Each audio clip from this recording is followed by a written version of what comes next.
जुलाई 1969 आज से लगभग 50 साल पहले अमेरिका इकलौता ऐसा देश बना जो इंसानों को चंद पर भेजने में सफल हुआ। इसके पहले बहुत से देश और अमेरिका भी इस काम में नाकामयाब रहे, लेकिन 20 जुलाई 1969 को अमेरिका ने ऐसा कारनामा कर दिखाया जो इतिहास के पन्नों पर दर्ज हो गया। इस मिशन के टेक्नीशियन लैरी हैंड ने अपने इंटरव्यू में कहा कि आज भी वो पल उनके आंखों के सामने वैसा ही है जैसे 50 साल पहले था। चंद्रमा की ओर पहला सफलतापूर्वक मानवीय मिशन अपोलो 11 के जरिए किया गया, जिसने चांद पर पहुंचने वाले पहले व्यक्ति नील आर्मस्ट्रॉन्ग और एडविन एंड्री को चंद्रमा के सतह पर पहुंचाया। ये अभियान अपोलो अभियान का 5वां और चंद्रमा पर जाने के लिए तीसरे और सफल उड़ान बनी। 16 जुलाई 1969 को भेजे गए इस यान में कमांडर नील आर्मस्ट्रॉन्ग, नियंत्रण ईगल चालक एडविन एंड्री मौजूद थे। 20 जुलाई 1969 में नील आर्मस्ट्रॉन्ग और एडविन एंड्री ने चांद पर कदम रखने वाले पहले इंसान बने और उन लोगों ने इस दौर के अमेरिका के राष्ट्रपति निक्सन को इंसानों को चांद पर भेजने का पूरा सपना किया। इस घटना को 20वीं सदी के सबसे बड़े घटनाओं में से एक माना जाता है। इस प्रक्षेपण को करीब 10 लाख लोगों ने राजमार्ग और प्रक्षेपण केंद्र के करीब समुद्र तट से देखा। करीब 60 करोड़ लोगों ने इस ऐतिहासिक घटना को टीवी पर देखा। अपोलो 11 अंतरिक्ष यान को सैटर्न यानी मापिक के वजह से साल 16 जुलाई 1969 को सुबह के 9:30 बजे केनेडी स्पेस स्टेशन से भेजा गया था।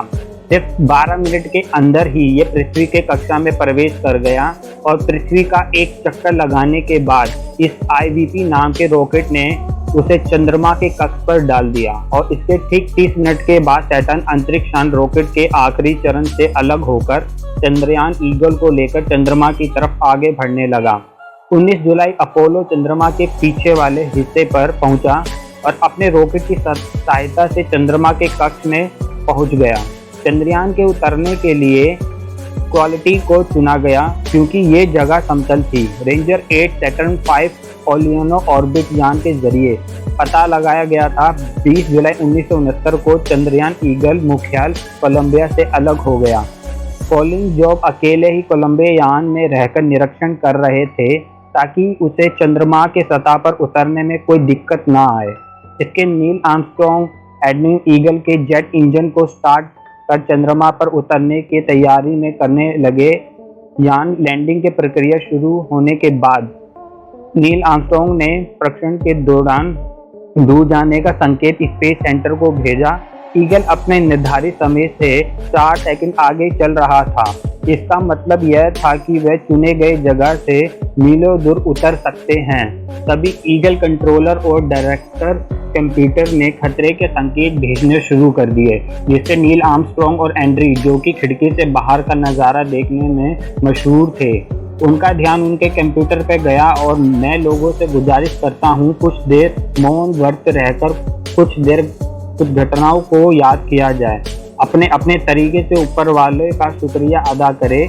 अपोलो 11 के 6.5 घंटे बाद 21 जुलाई की रात 2:40 पर नील आर्मस्ट्रॉन्ग ने चंद्रमा पर पहला कदम रखा और कहा, इंसान के लिए एक छोटा सा एक कदम है, लेकिन इंसानियत के लिए मानो एक बहुत बड़ी छलांग है। अगले 2.5 घंटे नील आर्मस्ट्रॉन्ग और एंड्री ने तस्वीर लेने और पत्थर एकत्रित करने के लिए। इसके बाद दोनों ने मिलकर अर्ली अपोलो पैकेज की स्थापना और अमेरिका का झंडा लहराने में जुट गए और इसे काम के लिए उन्हें 2 घंटे से भी ज़्यादा समय लग गए।